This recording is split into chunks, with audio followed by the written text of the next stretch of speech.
গোপন তথ্যের ভিত্তিতে জানা যায় আজ ২৬ আগস্ট ২০২৫ তারিখ মঙ্গলবার সুন্দরবনের কুখ্যাত ডাকাত করিম শরীফ বাহিনীর সদস্যরা ডাকাতির উদ্দেশ্যে সুন্দরবনের শেলা নদী সংলগ্ন তাম্বুল বুনিয়া খাল এলাকায় গমন করবে। প্রাপ্ত তথ্যের ভিত্তিতে সকাল ৬টায় কোস্টগার্ড বেস মোংলা কর্তৃক উক্ত এলাকায় একটি বিশেষ অভিযান পরিচালনা করা হয়।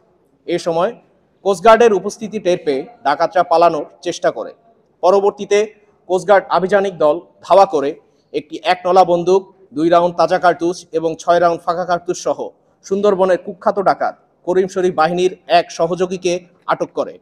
প্রাথমিক জিজ্ঞাসাবাদে জানা যায় আটককৃত ডাকাত আলমগীর হোসেন সাগর বাগেরহাট জেলার মোংলা থানার বাসিন্দা। সে দীর্ঘদিন যাবৎ করিম শরীফ বাহিনীর সঙ্গে ডাকাতি এবং ডাকাত দলকে অস্ত্র, গোলাবারুদ ও রসদ সরবরাহের মাধ্যমে সহযোগিতা করে আসছিল।